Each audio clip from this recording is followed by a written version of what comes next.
بسم اللہ الرحمن الرحیم، شروع اللہ کے نام سے جو بڑا مہربان اور نہایت رحم والا ہے۔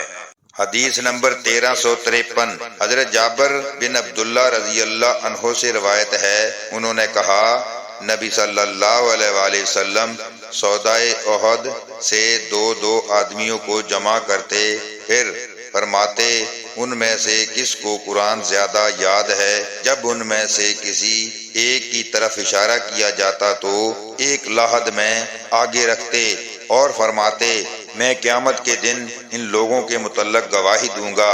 پھر انہیں خون سمیت دفن کرنے کا حکم فرمایا اور انہیں غسل بھی نہ دیا۔ حسن بصری، قاضی شریع، ابراہیم نخعی اور حضرت قتادہ رضی اللہ عنہم نے کہا جب والدین میں سے کوئی ایک مسلمان ہو جائے تو بچہ مسلمان کے ساتھ ہوگا۔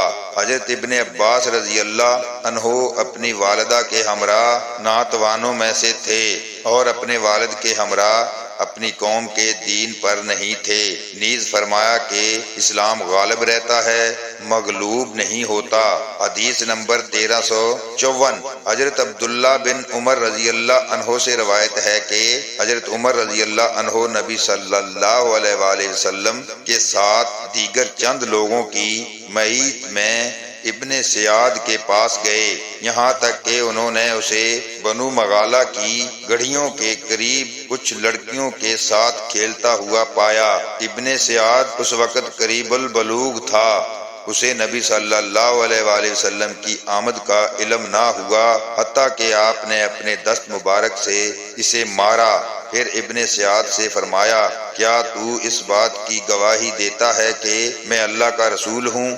اس نے آپ کو دیکھا تو کہنے لگا میں گواہی دیتا ہوں کہ آپ ان پڑھ لوگوں کے رسول ہیں۔ پھر ابن سیاد نے نبی صلی اللہ علیہ وآلہ وسلم سے کہا آپ اس بات کی گواہی دیتے کہ میں بھی اللہ کا فرستادہ ہوں؟ آپ یہ بات سن کر اس سے الگ ہو گئے اور فرمایا میں اللہ اور اس کے رسولوں پر ایمان لاتا ہوں۔ پھر آپ نے اس سے پوچھا کہ تو کیا دیکھتا ہے؟ ابن سیاد بولا میرے پاس سچی جھوٹی دونوں خبریں آتی ہیں۔ اس پر نبی صلی اللہ علیہ وآلہ وسلم نے فرمایا تجھ پر معاملہ مستباح کر دیا گیا ہے۔ پھر نبی صلی اللہ علیہ وآلہ وسلم نے اس سے فرمایا میں نے تیرے لیے ایک بات اپنے دل میں سوچی ہے، بتا وہ کیا ہے؟ ابن سیاد بولا وہ دخ ہے۔ آپ نے فرمایا تو دفع ہو جا، اپنی بساط سے کبھی آگے نہیں بڑھ سکے گا۔ حضرت عمر رضی اللہ عنہ نے عرض کیا اللہ کے رسول مجھے اجازت دیں میں اس کی گردن اڑا دوں۔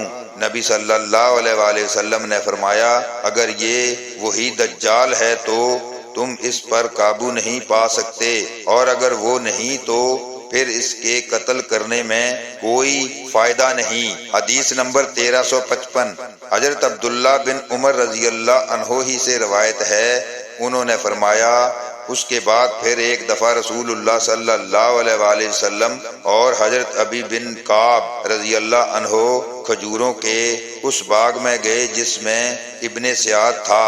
آپ چاہتے تھے کہ اس سے کچھ باتیں سنیں قبل اس کے کہ وہ آپ کو دیکھے، چنانچہ نبی صلی اللہ علیہ وآلہ وسلم نے اسے بائیں حالت دیکھا کہ وہ ایک چادر اوڑھے کچھ گنگنا رہا تھا۔ آپ کھجور کے درختوں کی آڑ میں چل رہے تھے کہ ابن سیاد کی ماں نے آپ صلی اللہ علیہ وآلہ وسلم کو دیکھ لیا اور اسے آواز دی اے صاف یہ ابن سیاد کا نام ہے، یہ محمد صلی اللہ علیہ وآلہ وسلم آ گئے ہیں۔ یہ سن کر ابن سیاد اٹھ بیٹھا۔ نبی صلی اللہ علیہ وآلہ وسلم نے فرمایا اگر وہ عورت اسے اس کے حال پر چھوڑ دیتی تو وہ اپنا معاملہ کچھ واضح کر دیتا۔ شعیب کی روایت میں زمرمہ کے الفاظ ہیں اور رفضہ کی جگہ رفصہ ہے۔ اسحاق قلبی اور عقیل کی روایت میں رمرمہ اور معمر کی روایت میں رمضہ کے الفاظ ہیں۔ ان تمام الفاظ کے معنی ہیں اس کی ایک خفی آواز تھی جو سمجھ میں نہیں آتی تھی۔ حدیث نمبر 1356، حضرت انس رضی اللہ عنہ سے روایت ہے، انہوں نے فرمایا ایک یہودی لڑکا نبی صلی اللہ علیہ وآلہ وسلم کی خدمت کیا کرتا تھا۔ وہ بیمار ہو گیا تو نبی صلی اللہ علیہ وآلہ وسلم اس کی عیادت کے لیے تشریف لے گئے اور اس کے سرہانے بیٹھ کر اس سے فرمایا تو مسلمان ہو جا۔ اس نے اپنے باپ کی طرف دیکھا جو اس کے پاس بیٹھا ہوا تھا۔ اس نے کہا ابو القاسم صلی اللہ علیہ وآلہ وسلم کی بات مان لو۔ چنانچہ وہ مسلمان ہو گیا۔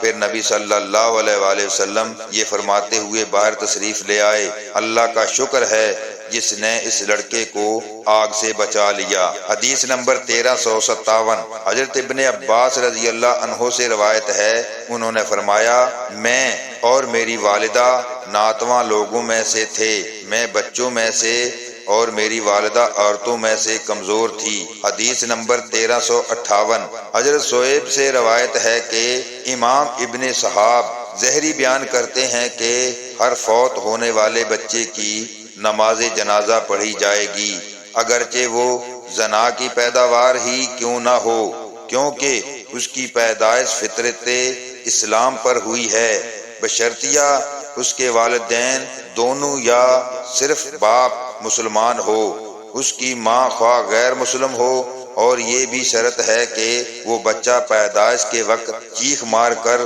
رویا ہو۔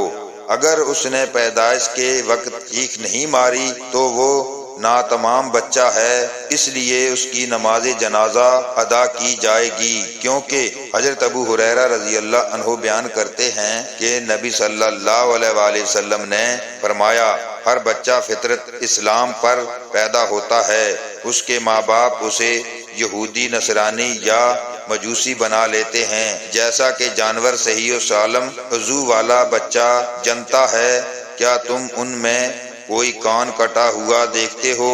پھر حضرت ابو ہریرہ رضی اللہ عنہ نے یہ آیت کریمہ تلاوت کی، یہ اللہ کی فطرت ہے جس پر اس نے لوگوں کو پیدا کیا ہے۔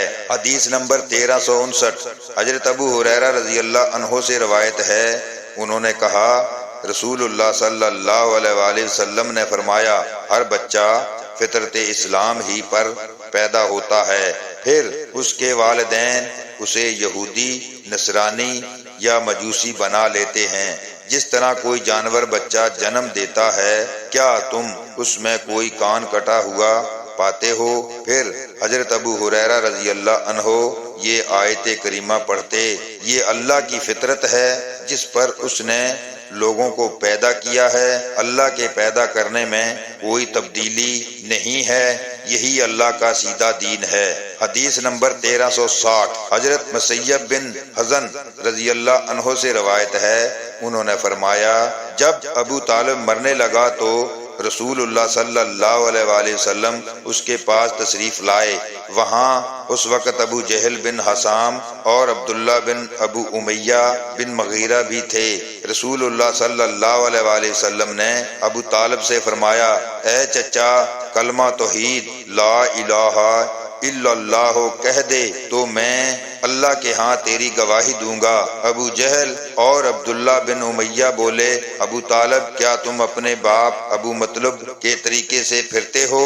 رسول اللہ صلی اللہ علیہ وآلہ وسلم تو بار بار اسے کلمہ توحید کی تلقین کرتے رہے اور وہ دونوں اپنی بات دہراتے رہے، حتیٰ کہ ابو طالب نے آخر میں کہا وہ ابو مطلب کے طریقے پر ہے اور لا الہ الا اللہ کہنے سے انکار کر دیا، جس پر رسول اللہ صلی اللہ علیہ وآلہ وسلم نے فرمایا اب میں اس وقت تک تیرے لیے اللہ تعالیٰ سے دعائے مغفرت کرتا رہوں گا جب تک مجھے اس سے منع نہ کیا جائے۔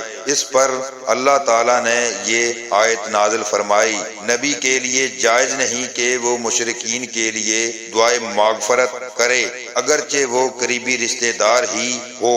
حضرت بریدہ اسلمی رضی اللہ عنہ نے وصیت کی تھی کہ ان کی قبر میں کھجور کی 2 شاخیں رکھی جائیں۔ حضرت عبداللہ بن عمر رضی اللہ عنہ نے حضرت عبد الرحمن کی قبر پر خیمہ دیکھا تو فرمایا اے غلام اسے اکھاڑ دو، اس کا عمل اس پر سایہ کر رہا ہے۔ حضرت خارجہ بن زید نے کہا جب ہم حضرت عثمان رضی اللہ عنہ کے دور خلافت میں نوجوان تھے تو میں نے اپنے آپ کو اس حالت میں دیکھا کہ ہم میں سے بڑی چھلانگ لگانے والا وہ ہوتا تھا جو حضرت عثمان بن مظعون رضی اللہ عنہ کی قبر کو چھلانگ لگا کر عبور کر جاتا تھا۔ عثمان بن حکیم نے کہا کہ خارجہ نے میرا ہاتھ پکڑا اور مجھے ایک قبر پر بٹھا دیا۔